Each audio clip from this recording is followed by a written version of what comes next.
Origin Unexplained.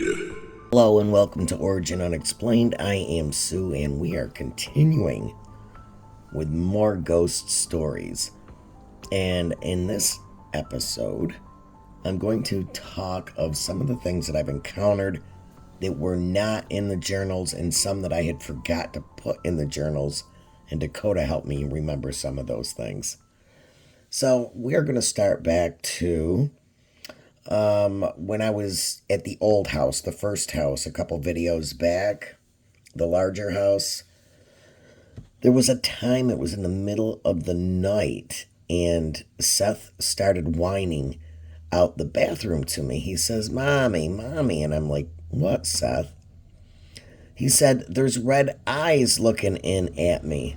So at the time, Roger was working on the light switch, and it was just setting and kind of like hanging on a big wire in the bathroom. And he said that the eyes were literally looking at him through the hole. And he must have been somewhere between the ages of maybe 6 and 10, somewhere around there. And then there was another story of Dakota being in my bedroom and she saw a green light shining through that closet door that he was working on. It had doorknobs in them at the time. And she described it as being the color of slime. So that would be like a fluorescent green. She said that the light was actually upstairs in the attic and it was just shining brightly through the hole in the door. Yeah, that was kind of weird too. There was another time, this is really creepy. We were in the car and she said, "Oh," and we're like, "What?" She looked to the left, and on the left back seat there was a guy sitting in there, and she described his face looking like Freddy Krueger's. So my guesstimation was wherever we were, maybe on the road somewhere, we might have picked up somebody that had died in a car accident or maybe even a house fire that we went by, and he had been burnt. But I had forgot about that, and then she reminded me of that, which was rather creepy. It's the only time that I can really remember somebody being in the back seat that was a ghost. So now I'm going to step back a little bit. These are places where it wasn't the houses that I lived in. So we'll go back to 1983, and I was on vacation in Michigan, and I was down in the cellar sleeping. There was a boy and a girl there that lived in that house, and my stepsister and myself, we were all in sleeping bags down there. Well, oddly enough, they talked about a light that used to dance around in the cellar, and I'm like, "Really?" So everybody had gone to sleep, but I was still awake, and so was the boy that lived there, and he said, "Look, there it is." And you could see this ball of light just kind of floating or trying to be stationary, but not completely stationary. It was just there in the cellar. It just hung out. It was there. We watched it for a couple of hours. Yeah, that was really weird. That was the first time I actually saw something. Then, when I lived in Bridgewater, New York, I was packing stuff up. I was sitting on the floor in the kitchen, and I started to hear like a bang, bang, bang. It was low sounding. So I figured my boyfriend at the time was banging something in the back, and then it started getting louder and louder and louder and louder. And then it was like bam, bam, bam, bam, bam, bam, bam, bam, bam, and it was clearly in front of me. The cupboard door was going apeshit. It was just that scared the living hell out of me. I jumped up, I ran down the hall, and I sprung on his back like a cat. I literally went up almost 6 feet into the air almost around his neck with my legs and yelled to have him get me out of there. And he literally had to walk out with me clung to his back like a cat. That scared me. Another story. This one was pretty neat. Now, when I first was with Roger, there was this old flower shop that his grandmother used to own. Well, one night they all had it in their heads that they were going to get together, his mom and his aunts and uncles, whatever, and they were going to go over to the flower shop and we were going to set up my infrared cameras. And he said, "You want to bring the VCR?" Tells you how dated this story is, right? I'm like, no, I really wasn't in the mood to go. But we went, and there was probably, oh God, 10, 15 of us all there, whatever. And, they were going out. We were watching orbs and stuff on the screen, but that could be dust because it's infrared, and you're stirring up dust as people are, walking through. Finally, everybody comes out of the building, and we're just sitting there talking, and Roger's one uncle, Mel, said, "Well, to me, that's all dust." And then, God, it wasn't but about 2-3 minutes later, we watched this man who looked older walk across the entire screen.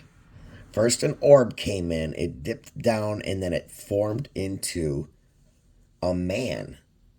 And as he walked, his head was looking down, and his pants, you could see his pants moving, kind of like, how pants would look on somebody, if dress pants, whatever. And he walked right in front of the camera and just about out of the screen. And then it was like all of a sudden he faded out or something. It was an orb and it was gone. And the first thing out of my mouth, everybody was quiet. They were shocked, stunned. That was Roger's grandfather, no doubt. Or at least a residual haunting of him. I said, "You want to tell me that was dust?" Because it sure wasn't. To this day, his aunts will not talk to Roger's mom about it. I mean, they're all sisters. They will not talk about it. I don't know if they're scared that maybe he didn't cross over. And I told her, I said, more than likely, it's his, residual haunting, because his mom said that he would walk from the bathroom every night back out to the chair to sit down and watch TV. So that was that. Another time, I was ghost hunting at Beardsley Castle, and I'd gone there so much, and I used to love to go there. And that's in Little Falls, New York. They actually have an episode on it on Ghost Hunters. And one of my ghost hunting pictures is there, too, as well, in the episode of Ghost Hunters. But, anyway, I go to Beardsley Castle. I had a male ghost hunter, Russ, on my left side and Wayne on the right. And as I'm walking up the driveway after we parked, I said, "I'm back." And all of a sudden, it was like somebody picked up a softball and they went boom, and they threw it right through my solar plexus and right out my back. I literally lifted a little bit and started to topple right over backwards. Both the guys caught me and got me on my feet to stand regular. That, my friends, was scary. So now I'm going to go back into the beginning of the journal of where I talked about different things from, I don't know, UFOs to birds to large birds to weird stuff. But there are some ghost stories in here that I'm going to read to you. Okay, so we're going back now to spring of 92 or 93, shortly after my grandmother had died, so I'm going to guess 93. And I was in the kitchen one morning, and all this weird stuff started happening. I literally watched a soda can on the table lift up, go directly straight across horizontally to the side of the table, and then drop straight down. This was not, it just slid off the table and it lifted, went over, was motionless in the air like something on TV that you would see, and then dropped. So it started with that.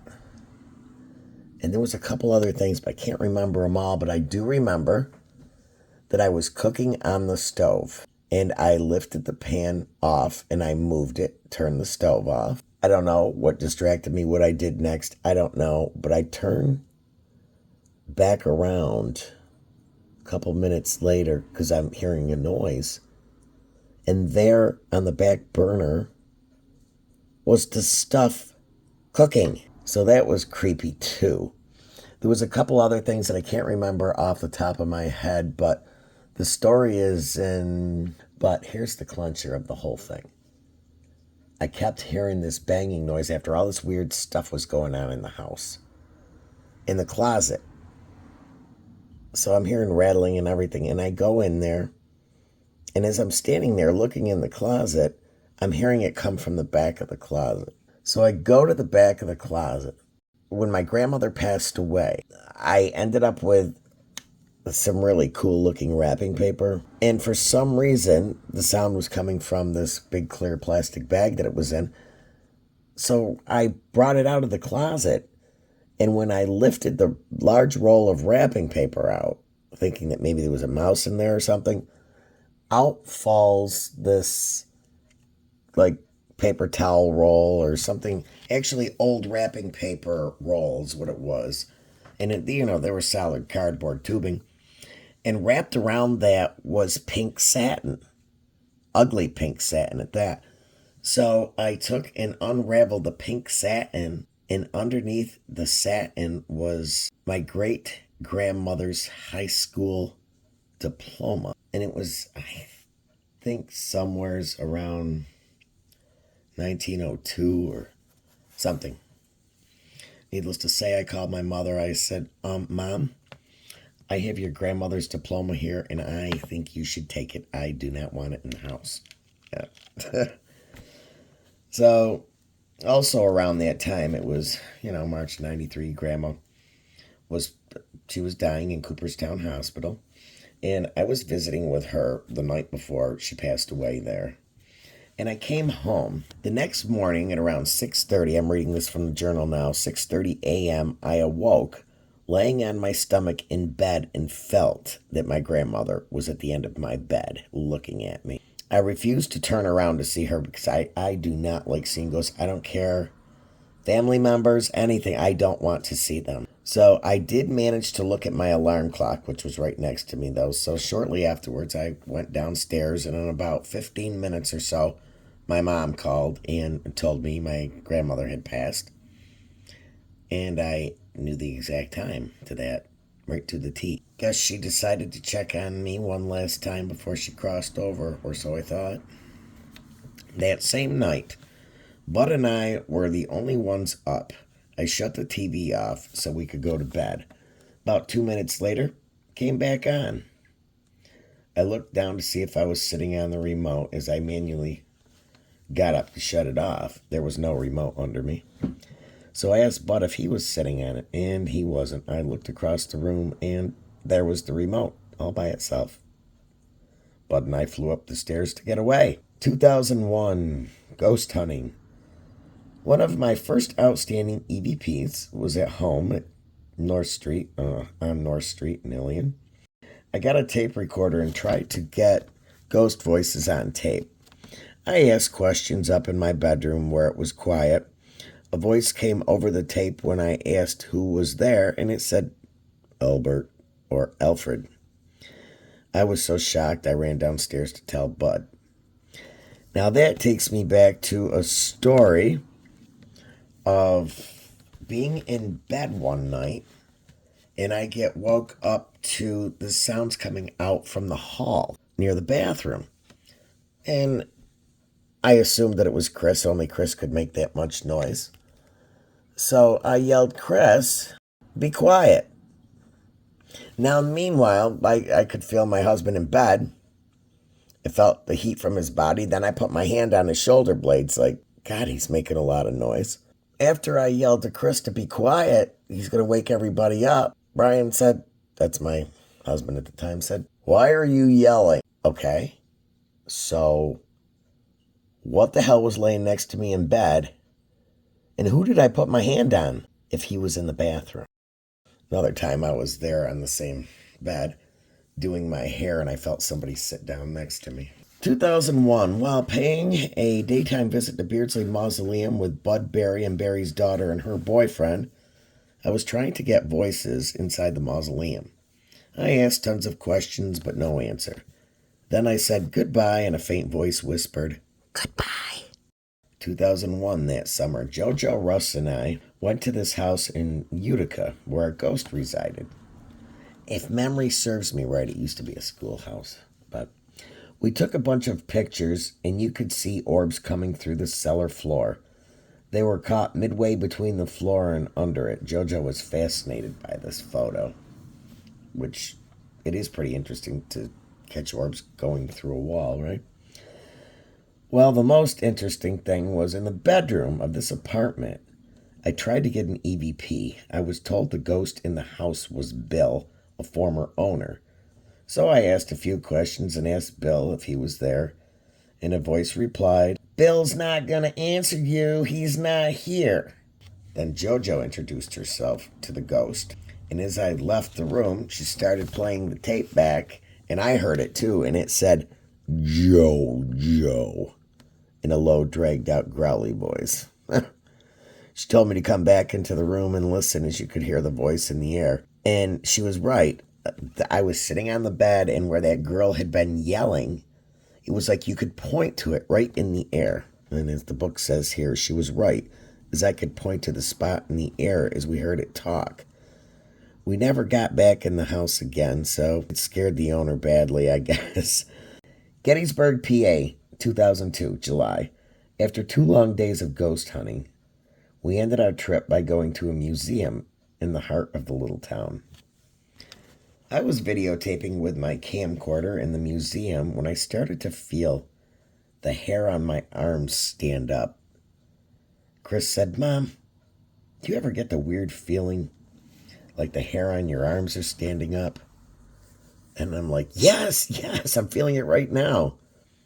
Well, we felt it at the same time, and I was shocked. It was all on videotape. I then went to hand the camcorder to Wayne when I felt a jerk on my wrist and hand, and the camcorder hit the floor, jamming a button on it. I mean, it still worked, but that button was always jammed for the rest of the time that I had it. And outside of that, that's just a few of the things. I'm looking through here now to see if there's anything else. Yep. Summer 2001, while doing a ghost hunt at the old Weaver House on Trenton Road in Utica, which is now tore down, a door slammed shut in front of everyone. I actually had that on video. And that, my friends, are just some more strange, bizarre stories. Now, there is a couple more that I can pull out of the top of my head. When I was with this one gentleman that I dated years back, he used to see ghosts, but I would never let my eyes go out. He described one time in the house where the cupboard was banging that he saw a black figure in the hallway. Another time, I was living in Herkimer in an apartment, and he says, "Oh my God," and I jumped up and started to run away because I was scared of whatever he was saying "oh my God" about. He said that there was like a shadow person, and I literally ran right through it. So rather than staying there and hearing him completely out, I got so scared I jumped up and ran right through it. Yuck. Another time, we were sitting at the table, and I had a plant sitting on the table, and he said, "Oh, this was my mom's favorite plant." Just like, okay, so we're trying to communicate with her. And then the leaves, it was a coleus. The leaves on the plant started moving up and down. That was creepy. And last but least, one thing that I forgot to mention when I was in this last video, the smaller house ghost stories in my journal. One day, Mike and I were in the kitchen.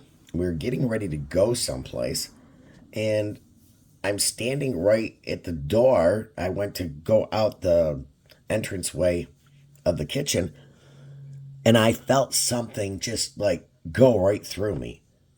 And I felt like I was going to drop right on the spot. it was like this weird feeling, like you became one with it, and I felt all jelly and weak kneed, and I got real dizzy, and I started to tip right over. I grabbed onto Mike. I said, "Oh my God, something just walked through me."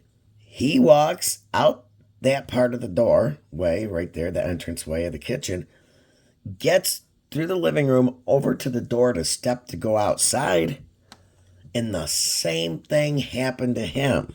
He said it felt like somebody just walked right through him, and he just whoop and fell into the wall because he was dizzy from it. So there you have it. That is some more of ghost stories that I've encountered. There's been a lot more. I just need to remember them all. It has been continual my whole life. Thanks so much for listening. This is Origin Unexplained, and make sure that if you have a story that you want told, or you'd like to be on a podcast, it can be about anything that's bizarre and abnormal. It doesn't have to be ghosts. Email us at originunexplained, and that's UNX, no E, PLAINED, @gmail.com.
Origin Unexplained.